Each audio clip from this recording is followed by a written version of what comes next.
Show me your face. Look here.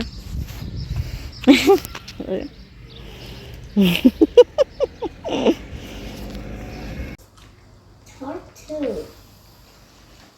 Ramin, Huh? what are you doing? I need a camera. Camera. Camera? Oh, I hate to use it. ये नया dress क्यों पहन लिया आपने? I have to wear it. Why? Please, mommy. Why? हमारा photo निकाल रही हो? Yes. क्यों? Can I get some cheese as well? Okay, you also making a vlog? Yes. Okay. Look here. Smile. Smile. Say cheese. Cheese.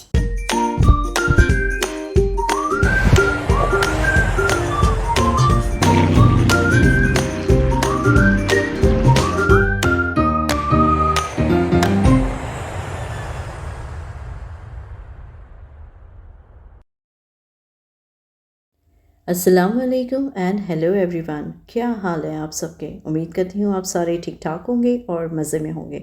मैं भी अल्हम्दुलिल्लाह ठीक ठाक हूँ, खुशबाश हूँ। Welcome back to my channel हादस लाइफ इन द यूके। आज मैं आप लोगों के साथ में शेयर करूँगी कुछ पॉइंट्स और कुछ टिप्स जो औरतें, ख़ास तौर से लेडीज़ जो होती हैं, वो अपनी लाइफ में बहुत लेट लर्न करती हैं, मतलब बहुत देर से सीखती हैं। तो बने रहिएगा मेरे साथ और बिना टाइम वेस्ट किए स्टार्ट करते हैं आज का ये वीडियो। अच्छा, जो बातें मैं आज डिस्कस करने वाली हूँ ना, वो नॉर्मली है कॉलेज गोइंग के लिए, हाउसवाइफ के लिए और न्यूली मैरिड के लिए, और जो बिल्कुल मतलब जो है, जैसे हम लोग नई नई लाइफ स्टार्ट करते हैं, जैसे हम एक कॉलेज लाइफ से सब समझें अगर जॉब के लिए जाते हैं या न्यूली मैरिड हैं, इस तरीके से। अच्छा, सबसे पहली पॉइंट जो है ना, वो है अपने आप को एक्सेप्ट करना। मतलब इंग्लिश में हम उसे कह सकते हैं सेल्फ एक्सेप्टेंस। उसका ये होता है कि ज़रूरी नहीं है कि आप बहुत ज़्यादा खूबसूरत हैं, आप कम खूबसूरत हैं, आप हाइटेड हैं, आप कम हाइटेड हैं। इस तरीके से अल्लाह ताला ने सबको बिल्कुल एक नेचुरल तरीके से हर किसी को अलग-अलग बनाया हुआ है, किसी को भी। लेकिन अल्लाह की नज़र में हम सारे जो हैं वो एक जैसे हैं, सही है ना? तो इससे ये होता है कि हम किसी का कलर फेयर होता है, किसी का व्हीटिश कॉम्प्लेक्शन होता है, किसी का थोड़ा सा डार्क होता है, लेकिन बिलीव मी, हर कोई इंसान जो है वो अपने आप में जो है वो बहुत ही ज़्यादा खूबसूरत होता है। तो हमेशा जो है आपकी जो भी है, जैसा भी है, आपके फ़ीचर्स हैं, आपके जैसे भी आप हैं, अपने आप को उस चीज़ पे आपने अपने आप को एक्सेप्ट करना है। इसे हम इंग्लिश में कहते हैं सेल्फ एक्सेप्टेंस। कभी कभी ऐसे भी होते हैं कि कोई कोई लोग बहुत ज़्यादा मोटे होते हैं, कोई कोई बिल्कुल मतलब स्लिम स्मार्ट होते हैं। तो हर किसी का जो है अपने आप को एक एम्ब्रेस करना सीखें। कभी भी अपने आप को देख करके कभी मायूस ना हुआ करें। और जो भी हमारी गलतियाँ, जो भी हमें ऐसा लगता है किसी को देख करके अपने आप को ये ना फील करें कि उसके पास ऐसा है, वो इतनी खूबसूरत है, मैं ऐसी नहीं हूँ। हो सकता है जो खूबसूरत है उसके अंदर वो क्वालिटी ना हो जो आपके अंदर हो, ये बात भी है ना। तो बस इसी चीज़ को हम कहते हैं सेल्फ एक्सेप्टेंस। क्योंकि ये चीज़ है कि कोई भी जो है ना वो परफेक्ट नहीं होता। हर इंसान जो है वो मुख्तलिफ़ जगहों पर अलग अलग सा होता है, लेकिन हर कोई परफेक्ट नहीं होता। सेकंड पॉइंट पे आ जाते हैं बाउंड्रीज सेट करना, सेटिंग बाउंड्रीज़। इसका मतलब ये है कि हम जैसे कभी कभी अपने वालों में, जैसे हमारे रिश्तेदार होते हैं या हमारी फैमिली होती है, तो हम जो है वहाँ पर हम कभी किसी को नो मतलब नहीं कहने से बहुत ज़्यादा डरते हैं कि कहीं ऐसा ना हो जाए कि अगला बंदा जो है वो नाराज़ हो जाए हमसे और वो हमसे बात ना करे। कभी हमारी फ्रेंड्स हैं जो कभी फिर दोबारा फिर वो हमसे इस बात पे हमें इनवाइट नहीं करेंगे, ये वो।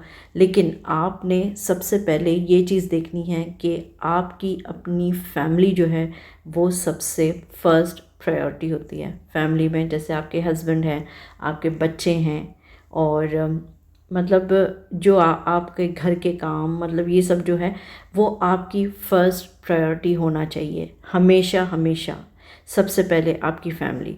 जैसे कभी कभार हम ये होता है कि कभी हमारे कोई फ्रेंड के घर पे बच्चों की पार्टी होती है, या फ्रेंड्स हमें बुलाते हैं कि आ जाओ घर पे, बहुत टाइम हो गया, साथ में मिल के गप्पे मारते हैं, ये वो। और फिर कभी एक ऐसा भी होता है कि जो हमारी फैमिली होती है तो उसमें किसी की बहन के बच्चे की बर्थडे हो गई या भाई के बच्चे की बर्थडे हो गई या किसी का कुछ हो गया, तो सारे जब हमें इनवाइट करते हैं उसमें ये होता है कि दूसरे दिन हमारे बच्चों का किसी का पेपर होता है, किसी का टेस्ट होता है। तो अब हमारा ये दिल चाह रहा होता है कि बच्चे का कल एग्ज़ाम है तो हम कैसे जाएं, लेकिन जाना भी वहाँ पे ज़रूरी है। अगर नहीं जाएंगे तो लोग नाराज़ होंगे। लेकिन एक बात फॉर श्योर, कभी भी आपके नहीं जाने से वहाँ की जो पार्टी है वो बंद नहीं होनी। उन्होंने आपको मिस ज़रूर करना है, लेकिन यहाँ पर आपकी फ़र्स्ट प्रायोरिटी आपके बच्चे, आपके हस्बैंड हैं। हमेशा ये याद रखिए, हर चीज़ जो है वो लाइफ में कभी भी परमानेंट नहीं होती, लेकिन आपके बच्चे, आपके हस्बैंड हमेशा आपके साथ परमानेंट हैं। और कल को कभी ऐसा हो कि अगर उसी पेपर में अगर आपके बच्चे के मार्क्स कम आते हैं तो आप बच्चे को फिर उसके बाद में आप मतलब डांट रहे होते हैं, उनको स्कोल्ड कर रहे होते हैं कि तो तुमने सही से पेपर को अटेम्प्ट नहीं किया, तुम्हें मार्क्स कम आए हैं। जाहिर सी बात है, मैं भी एक एज अ मदर मैं भी यही सोचती हूँ कि अगर कल को मैं, चलिए मुझे याद ना रहे, लेकिन कल को अगर बच्चा बड़ा है तो बच्चे को याद रहेगा कि मम्मा तो खुद कहीं पार्टी में गई थी। तो इस तरीके से आपने अपने आप को एक बाउंड्री सेट करनी है कि अगर कोई फंक्शन आपके घर के काम में अगर आ रहा है बीच में, तो आपने उसमें जो है आपने वहाँ पर नो कहने से कभी भी झिझकना नहीं है। नेक्स्ट टाइम से इससे क्या होगा पता है, इससे ये होगा कि जो अगले बंदे होंगे ना, उनको भी ये पता होगा कि भाई ये कभी आती है कभी नहीं आती है। और इससे ये होता है ना, कभी कभार आपकी एक पर्सनैलिटी सामने आती है अगले बंदे की कि नहीं, इन्होंने जो है नहीं आना क्योंकि उनके लिए उनके बच्चे सबसे ज़्यादा प्रायोरिटी पे या उनकी फैमिली ज़्यादा प्रायोरिटी पे।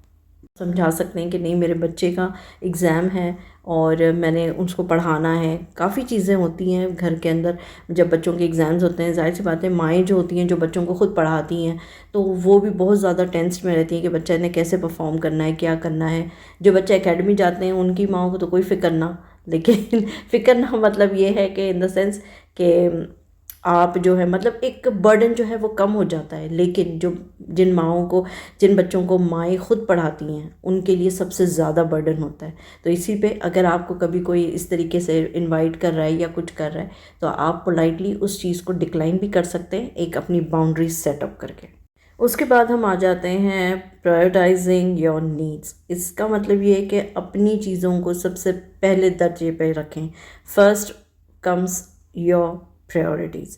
और हमारे सबसे ज़्यादा प्रायोरिटी जो है वो हमारी फैमिली में भी सेम, जैसे मैंने कहा कि हमारे बच्चे जो हैं वो हमारा सबसे ज़्यादा अटेंशन चाहते हैं, भले ही वो छोटे हैं, बड़े हैं या वो एडल्ट हो गए हैं, क्योंकि बच्चों को हमेशा माँ की ज़्यादा ज़रूरत होती है। तो आप हमेशा एज अ मदर आप हमेशा बच्चों के साथ में रहें, उनके हर एक स्टेप पे उनको आपकी ज़रूरत होती है। तो ये चीज़ होती है कि रादर देन, अब सपोज़ जैसे कभी आपके कोई फ्रेंड ने ये बुलाया है आपको या उसी दिन आपने बच्चों को शॉपिंग के लिए भी ले जाना है, लेकिन कभी कभार ये होता है कि हम कहते हैं चलो कोई नहीं, ये तो हमें अभी बहुत दिन के बाद मिल रही है तो हम वहाँ चले जाते हैं, तो हम कल चले जाएंगे शॉपिंग पे। No, that is not.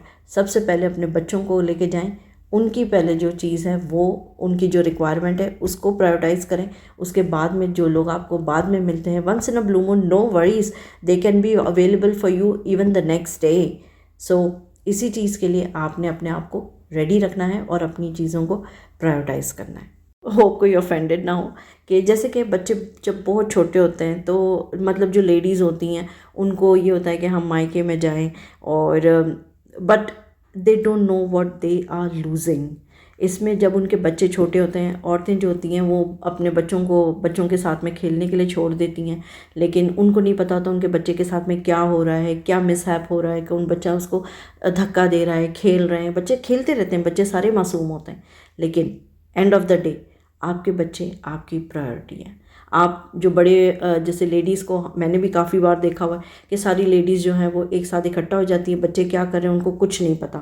बस ये होता है कि बच्चों की जब रोने की आवाज़ आती है, जब हम उठ के भागते हैं कि भाई ये क्या हो गया, मतलब कभी बच्चे का सर फटा हुआ है, कभी बच्चे गिर के पड़े हुए हैं। तो इस तरीके से तो हमेशा जो है इन सब चीज़ों को प्रायोरिटाइज़ करें। फिर जब आप ससुराल में आते हैं तो आपसे पूछा जाता है कि भाई ये बच्चे को क्या हुआ, ये चीज़ है। और अगर ससुराल में आप सेपरेट रहते हैं तो आपके हस्बैंड आपको पूछते हैं, ये चीज़ है कि ये क्या हुआ, तो हस्बैंड भी नाराज़ होते हैं उस बात पे। तो हमेशा जो है अपनी चीज़ों को प्रायोरिटाइज़ करें और अपनी सबसे पहले अपनी फैमिली में भी सबसे पहले अपने हस्बैंड और अपने बच्चों को। That's what. उसके बाद आ जाता है एम्ब्रेसिंग योर एज।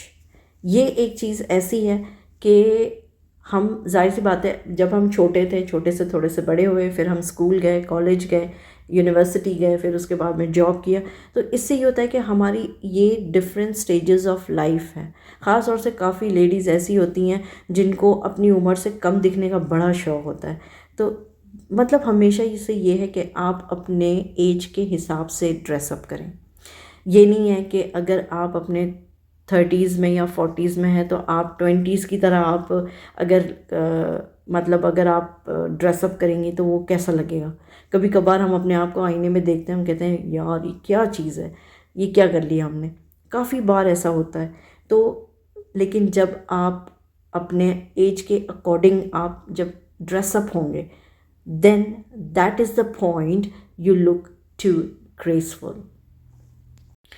एजिंग जो है वो एक नेचुरल प्रोसेस है। जाहिर सी बात है, हर कोई एक बिल्कुल छोटे न्यू बॉर्न से लेके मतलब 30-40s में आ जाते हैं। तो हर चीज़ के लिए अलग, हर स्टेज के लिए, हर एज के लिए एक अलग से अलग अटायर होता है, एक डिफरेंट मतलब आपके ड्रेस कोड, आपकी मतलब आपके बोलने का तरीका। पहले आप इतने कैजुअल होते हैं, फिर उसके बाद में आपको बहुत ज़्यादा फॉर्मल होना पड़ता है, फिर बच्चों के साथ में आपको बच्चा होना पड़ता है। हर चीज़, every stage of life you have to embrace your age और उसको इतना आपने ग्रेसफुली लेना है। और वो बिलीव मी, जब आप अपने आप के ऊपर ध्यान देते हैं, सारा कुछ होता है, you go up very good. Believe me, ये बहुत अच्छा होता है कि जब आप हर कोई ओकेजन में आप अपने एज के अकॉर्डिंग आप ड्रेसअप होए, आपकी तारीफ़ ही होगी। कभी ऐसा नहीं होगा कि अगर आपने बहुत ज़्यादा टाइट कपड़े पहने तो आपको कोई कहेगा कि नहीं ये तो 20 साल की लग रही है। No, never. Your face speaks a lot, हमेशा याद रखिएगा। नेक्स्ट पॉइंट पे आ जाते हैं इमोशनल इंटेलिजेंस। इमोशनल इंटेलिजेंस किसे कहते हैं? जब इफ़ यू फील कि आपके साथ किसी ने कोई गलत काम कर दिया है तो आप जो है मतलब इंस्टेंटली, कभी कोई कोई लोग जो होते हैं वो इंस्टेंटली रिप्लाई नहीं करते, वो खामोश हो जाते हैं, वो वक्त आने का इंतज़ार करते हैं इस तरीके से। तो जैसे कभी कभार हो जाता है कि हम कहीं पे बैठे हैं, कोई हमें जो है इस तरीके से मतलब इंसल्ट के तरीके से बात करता है कि मतलब बिल्कुल ही बात इंसल्ट वाली हो जाती है, और वो और कोई नहीं होते, वो ज़्यादातर अपने ही होते हैं। या फिर अगर कोई नहीं हो तो फिर वो फ्रेंड्स के, मतलब फ्रेंड्स भी कभी भी इस तरीके से आपको कभी भी नहीं कहेंगे, लेकिन ये ज़्यादातर जो होता है वो अपने वालों में ही होता है, क्योंकि they know who we are the best ones. तो जाहिर सी बात है, अगर हम किसी की आंखों में खटक रहे, किसी को मौका मिल जाता है कि भाई वो हमारी इंसल्ट करे या हमारा मजाक उड़ाए, लेकिन ये आपकी एक इमोशनल इंटेलिजेंस होती है जो आप खामोश हो जाते हैं और आप उसको बहुत एक ब्रीथ लेके, मतलब एक डीप ब्रेथ लेके आप उसको काफ़ी अच्छे से आप उसको मतलब रिप्लाई करें।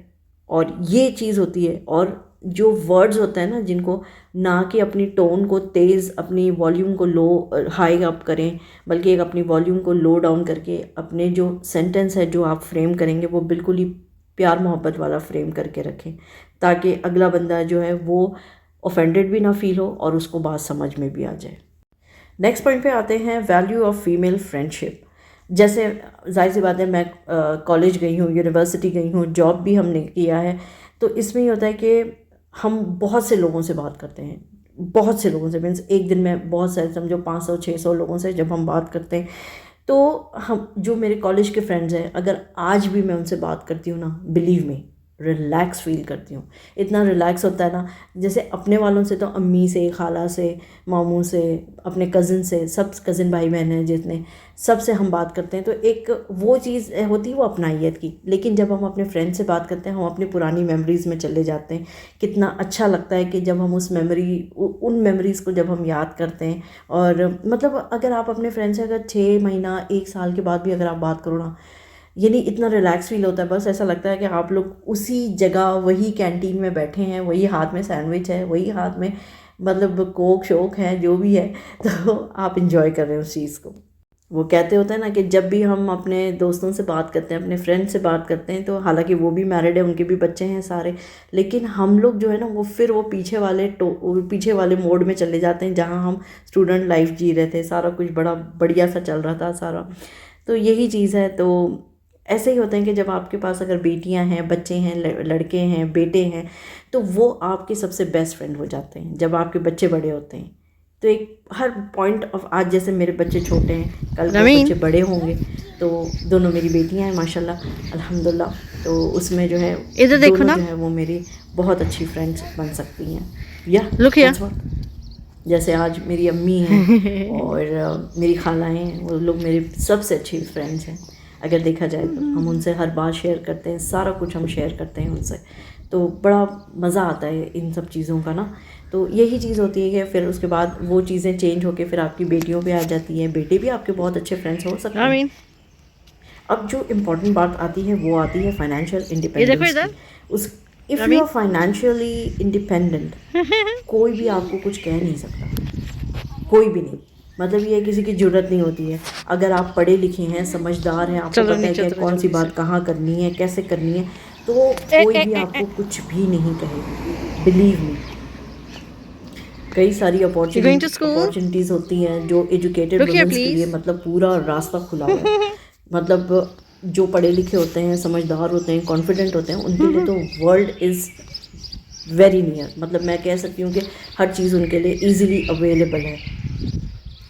कई इन लॉज ये भी देख रहे होते हैं कि जो भाभी है उनकी, वो उनके भाई के साथ में बड़े अच्छे से रह रही हैं, दोनों इक्वली एक दूसरे को सपोर्ट कर रहे हैं, और वो भी फाइनेंशियली इंडिपेंडेंट है, तो वो कोई कुछ नहीं कभी कहता। तो इसीलिए जो है इन सब चीज़ों को ये कंट्रीब्यूट करता है कि आप कितने कॉन्फिडेंट हैं, कितने पढ़े लिखे हैं, कितने समझदार हैं, आपको कितना समझ आ रही है ज़िंदगी। मतलब आप अपने हस्बैंड को सपोर्ट कर रहे हैं बैक टू बैक, आप लोगों की अंडरस्टैंडिंग अच्छी है। तो यही सब चीज़ें जो है, जो लेडीज़ जो हैं ख़ास तौर से, वो बहुत ही लेट समझती हैं लाइफ में। तो होप आज की जो वीडियो है वो आप कई लेडीज़ को हेल्पफुल लगी होगी, समझ आया होगा कि मैं क्या कहना चाह रही हूँ। तो उम्मीद करती हूँ कि आप लोगों को आज की मेरी ये वीडियो पसंद आई होगी। पसंद आई है तो इसे लाइक ज़रूर करिएगा, न्यू है तो चैनल को सब्सक्राइब ज़रूर करिएगा। अपना भी ख्याल रखें, अपने प्यारों का भी ख्याल रखें, और मेरे चैनल का भी। मिलते हैं अगले व्लॉग में, तब तक के लिए अल्लाह हाफिज़, take care, goodbye and thank you so much for watching.